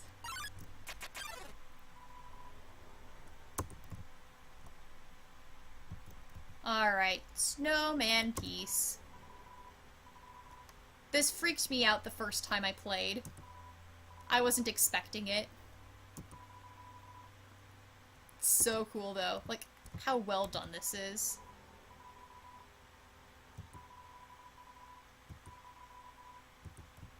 And I'm backing away so that you guys can see how the snowman looks each time. As sad as it is. It's so creepy. You're just, like, taking away a snowman. Mun's question is indeed, but why wouldn't other monsters dodge? Well, maybe Sans is the only one who realized the human can only attack what's directly in front of them. It's an interesting question about why they don't dodge. I again feel like it's, the idea of what's normal fighting and what's not normal. Like, okay, I'm going to give the example of, the American Revolutionary War. I don't know what country you guys are from, and, you know, it's really fun because a lot of streams can be international. But, with an example I'm familiar with, in the American Revolutionary War, the, British would march out into battle in these bright red uniforms that you could just see, and the way that they conventionally fought was marching straight at each other and just, like, shooting while the person was there. I'm sorry, it's very violent. I'm sorry about that, but it's the truth. But the point of the matter is, that's very stupid to do. And the Americans adopted guerrilla tactics, where they hid in the trees and attacked the people from hiding. Now, it seems like that would be a really intuitive way to win a battle, but it wasn't how anybody conventionally fought.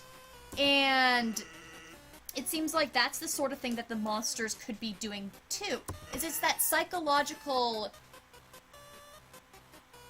expectation and the psychological way that you've been going about things for so long that you don't think about there being a possibility of doing it any other way. And because you've always done it this certain way, that's how you do it. And so it seems like, the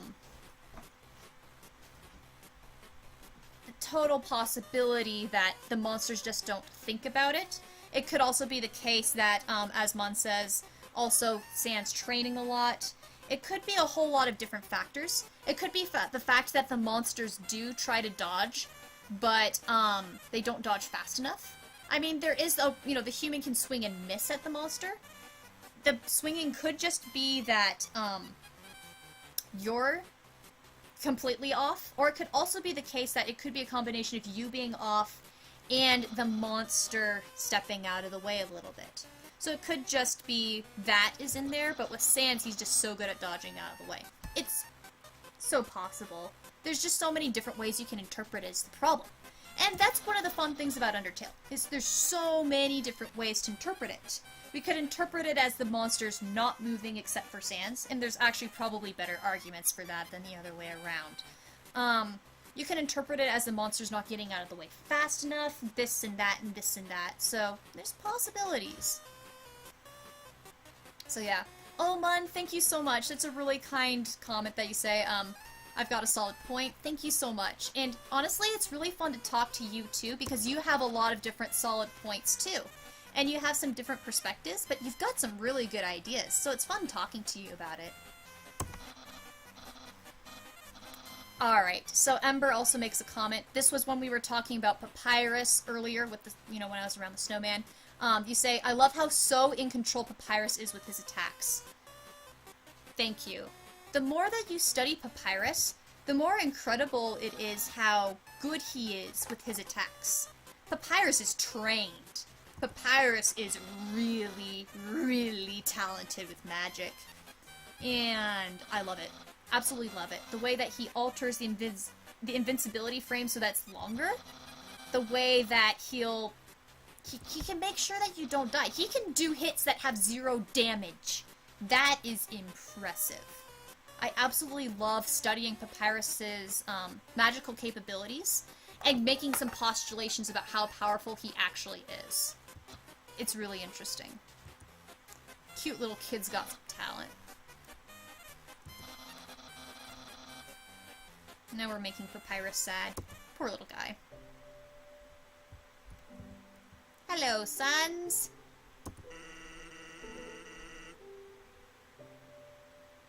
Sorry, I'm gonna keep on being a creepy kid.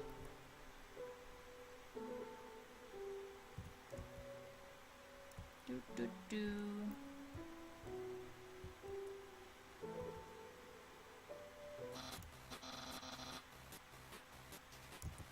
Okay, guys, I need to refill my water about now. So, there are 2 dialogue options, and I'll let you guys choose which one it is. Do you want me to walk past the puzzle? Sans' puzzle, or do you want me to look at it? Because it gets slightly different dialogue from Sans and Papyrus. So, let me know which one you want. I'll be running back really soon, after I get through this comment right here. So let me know your votes, and I'll do what you guys say. Alright, be right back.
Alright, I'm back. I needed more water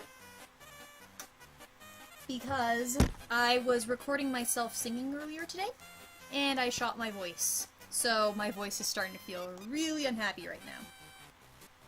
And it looks like Han Solo and Ember saying, look at the puzzle. Alright, thank you guys. I'm happy I'm looking at the puzzle because it's my favorite dialogue.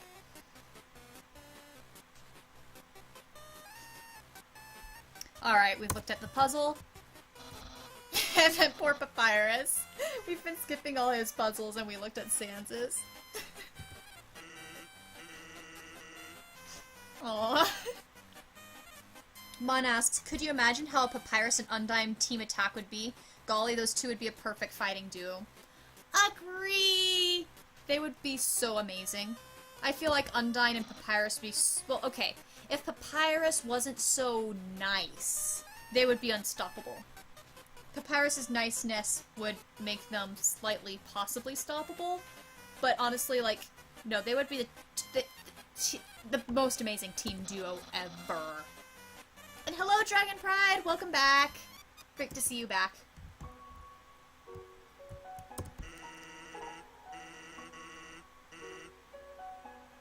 This is an interesting comment from Sans. You can't be all bad, trying to justify me. He disappears.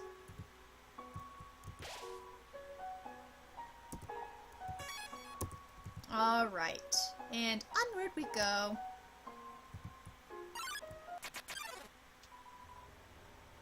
Nobody came.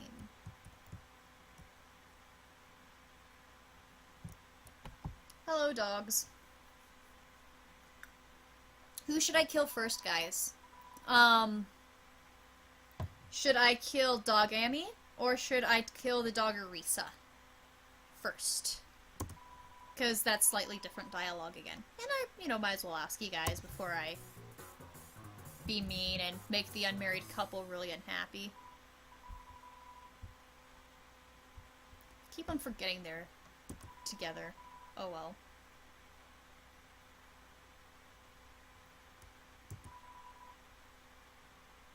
Alright, so we've got Dog Risa boat. Cool. Alright, let's do Dog Risa then. And Eddies says hello. Hello, Eddies! Happy for you to stop on by.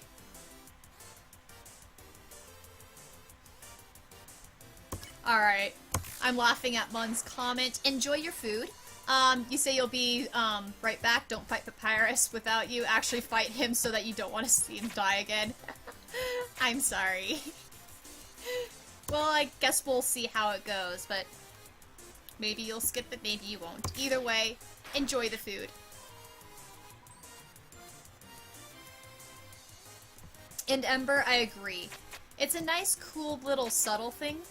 The fact that Flowey helps you skip puzzles. It's pretty cool. Really interesting. I just love the concept that,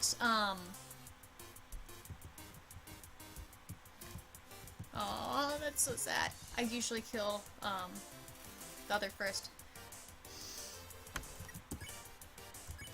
I love, anyway, as I was saying, I love the concept of fighting with Flowey. The fact that you can team up with Flowey makes it really interesting.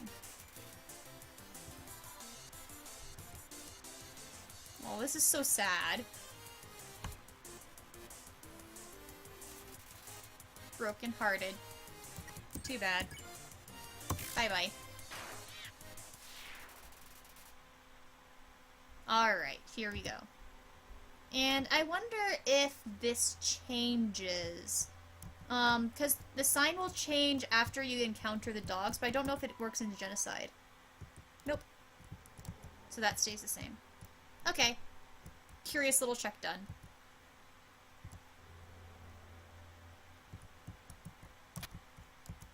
Right, I don't need to, do the puzzle.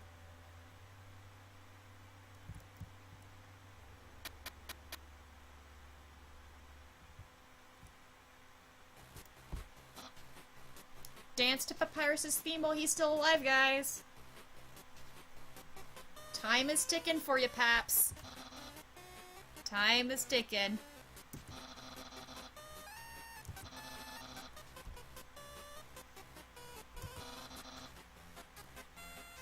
Poor Papyrus. Sad as hell. They keep walking through my puzzles. Aww.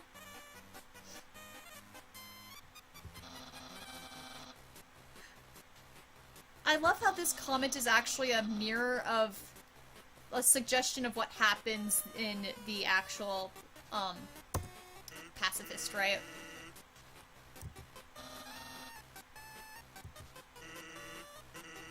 I like that little subtle mirroring that the two major routes have with one another.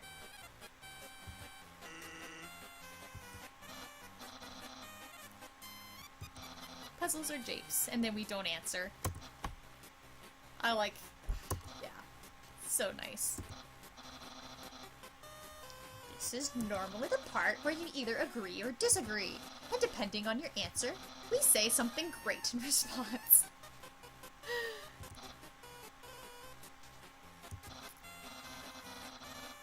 Sorry, cutie. he doesn't, like, another sad thing is that instead of, like, doing his little spin thing, he just sort of, like, walks slowly. Ember, Alphys is watching you throughout this whole thing. If I were her, I'd be shaking non-stop. I know, right? What's so interesting about Alphys, from a morality perspective, is that in the neutral routes, you know, you could do a near clearing route. You could kill so many monsters. But in a neutral route, Alphys will still be rooting for you and still helping you. Like, that really is some freaky morality if you think about the fact that Alphys does that. I think that's even more creepy than the fact of her watching you in a genocide route. And at least she gets her act together in this one. So glad that she gets her act together, and actually, she must be freaked out. I mean, but it takes the phone call from Undyne for her to actually work.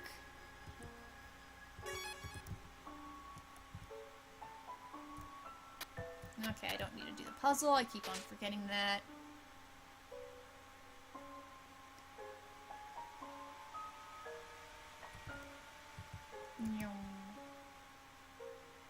We could kill Glide if we wanted to. I don't know. I did Glide last round, and I'm not too interested in doing Glide now, unless you guys want me to.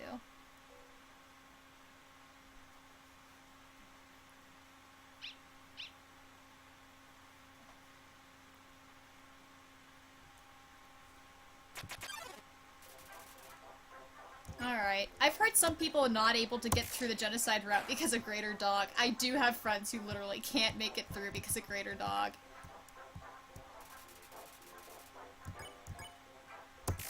And it is a sad one. When the doggy gets hurt. Oh, and Eddie says right now I can't watch. And it says right now Greater Dog is panting slowly. Aw. Don't worry, Eddies. We are almost done. Alright. There you go. Greater Dog is cute, I agree. There. We're done. At least it goes fast. Right?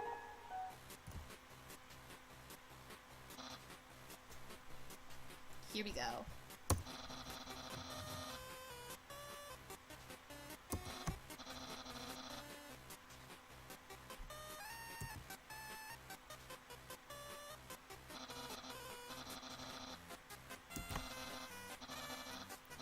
Spikes will sling, blades will slice.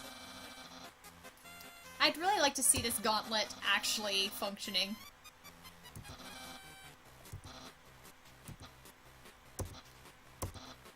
In hard mode. If they had continued hard mode, maybe we could have gotten the gauntlet. Just joking.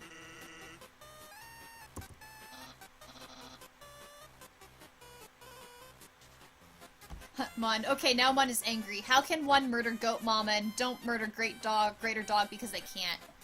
I mean, we all get interested and attracted to different characters. I mean, I know some people who aren't very fond of Toriel. And I know, it just all depends upon who is attracted to what. Personally, I felt a little bit sadder with, Greater Dog. I think because it wasn't one of those things that you think about. With Toriel, you do have to brace yourself a little bit, and you have that expectation, oh right, I have to kill Toriel. But you tend to forget a little bit more about the, lesser characters, as in, like, you know, the ones that don't have much dialogue and aren't much part of the plot. So when Greater Dog comes around, you get a little bit hit in the heart of, oh crap, right, I have to kill that. And it throws you off guard a little bit more. I think that might be another reason why people sort of have an emotional, moment with Greater Dog.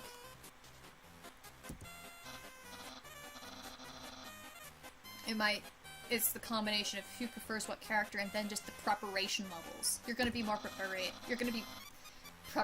wow. You're gonna be more prepared for Toriel. Bye, kiddies. Good night. Thank you for coming to the stream and having some fun for a little bit. So, take care.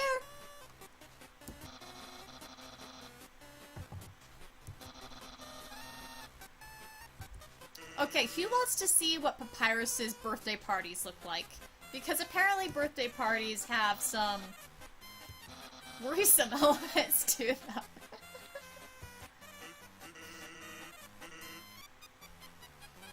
See? Skillo Bros, always bickering. Me? Right about something? Really? Nerds. You're still completely wrong.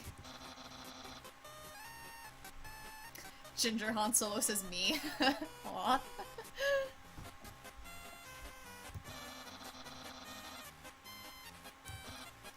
It is cute right here that Papyrus realizes the importance of his friendship with Undyne.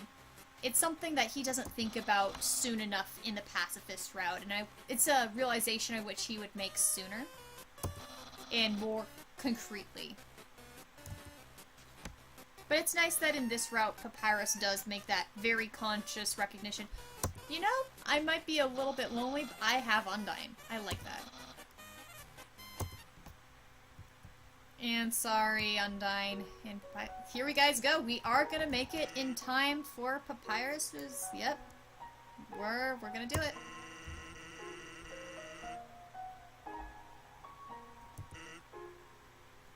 All right, here we go. Here we go. Here we go. Don't. If you keep going the way you are going now. Music stops. Creepy face and intimidation tactic. Ha! Creepy sands. I guess we should go through Snowdin and look at the shop first. I don't really need any of this stuff. But I'll take the gold. And then we'll get to Papyrus. And once we're finished with Papyrus, we'll end the stream. Poor shopkeeper. Please don't hurt my family. Alright.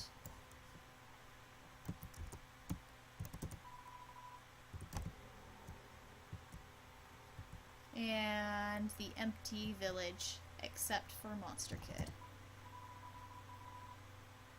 I feel like, okay, I feel really sad that Monster Kid gets left behind.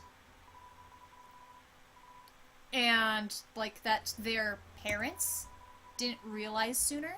Or, I mean, maybe their parents did, but once they were in hiding, they couldn't go back. And maybe it was something like, oh, Undyne will protect the kid, Undyne will find the kid, or...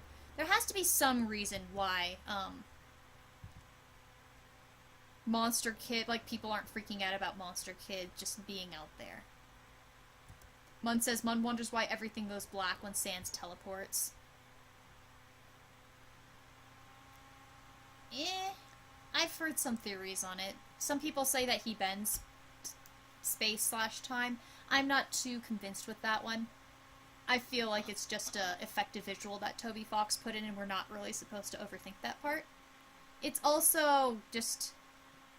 I mean, because it's that whole effect of he just blinks out of sight. And it's sort of... I feel like it's more of a visual for you as the player. So, you as the player, it's sort of like you blink, and there's that black, and then as soon as you're done blinking, he's gone. It's sort of that sort of effect that I feel like is meant to be portrayed. And so that's sort of what I feel like. It's just that sort of to get that sensory experience of you blink and then he's gone. It's a lot more effective than him just disappearing on the screen without that sort of a blink. It's not quite as frightening. And so I think that's why we get that, is just more of a viewer perspective. Alright, here we go. Here we go. Here we go. Papyrus. Love you, baby. Here we go.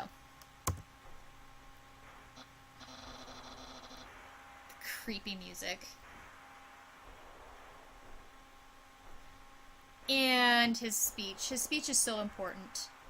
Lots of people talk about Papyrus being naive here. I can understand that argument, and I feel like there's a little bit of naiveness to Papyrus's personality. Naivete, I guess. But more so what I feel like is Papyrus is being brave here. He knows he could get killed here. He knows it. I feel like this is more of a stance of him sticking to his morals no matter what. Papyrus is doing something that few people are brave enough to do. And while people might argue about whether or not it was a smart thing, it's a laudable thing in many ways. Very laudable.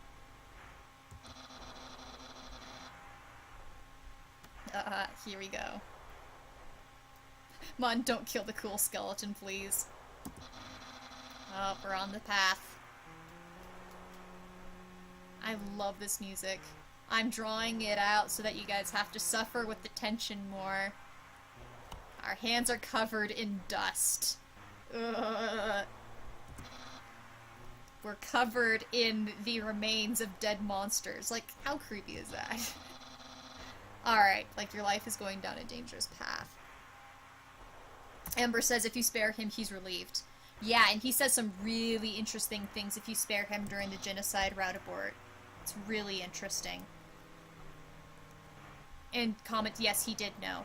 There's actually some really good analyses talking about the fact that lots of people are like, oh, Papyrus is stupid, he always dies. And they say, well, if you think about it, it's only the people who finish the Genocide Route that Papyrus dies 100% of the time. There's a lot of people who play this and cannot get emotionally past this moment, in which case Papyrus's act is actually effective. Papyrus is still one of the hardest people to get past in this route. So the fact that he does this, you know, it actually makes a really big impression, and it actually does greater amount of efficacy than how many of the other monsters go about.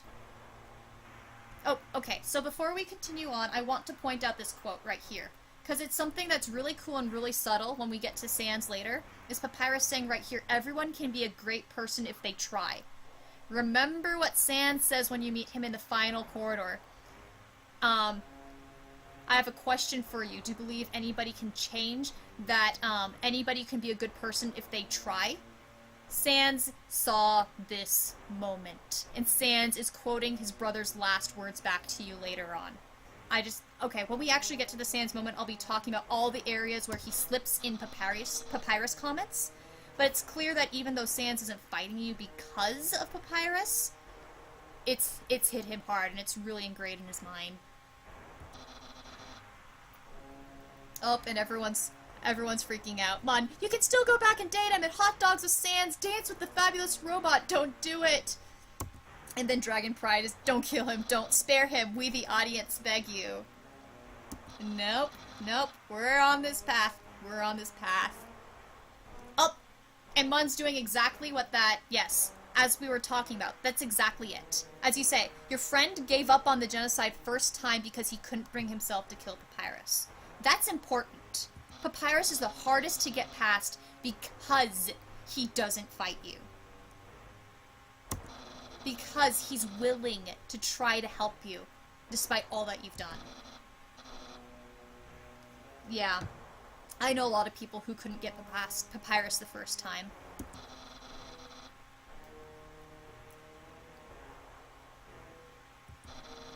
Creepy music is creepy. I will turn your life right around. It's coming. It's coming. Hug of acceptance. I'll be talking about the hug of acceptance later. Dragon Pride. F this. I'm out. Leaps out window. Leaping out window like Papyrus would have in the pacifist route if he were gonna still survive. Here we go. It's here. It's here. Papyrus is sparing you. It's here. Ready? Boom. It's done. Dragon Pride, may God have mercy on your soul.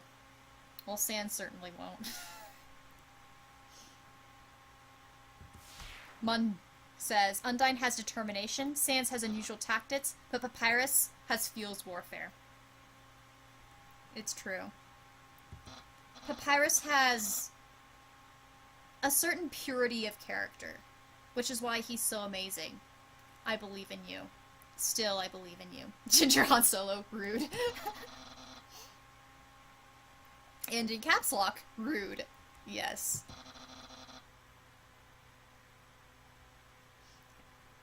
And people are sad. Oh, Awesome Aim has sad face. And Mun is dead. Ready? And there goes the head. Alright. We did it. We did it. Papyrus is gone. Alright. So I will stop the stream here. Thank you guys so much for watching. I'm really excited to do this stream with you guys and do this game with you guys. So I will exit out of Undertale right now. And I'm not 100% sure what my schedule will be like. I will post on my Tumblr blog whether or not next week's stream will be Saturday or Sunday. My default is Saturday, unless I have something going on. So I will let you know on Tumblr about Friday or Saturday morning whether or not I'm doing my stream on Saturday or Sunday. In the meantime, everyone have a wonderful day/night, at least as much as you can after that really sad scene with Papyrus. So, yeah. Alright. Awesome Aim reported to the cyber police. Thank you for that comment. That was very amusing. So, yep. Alright, so I'm going to log off, but I hope to be able to talk to you guys again. Thank you so much for a really fun and engaging stream. So, take care, guys. Adios.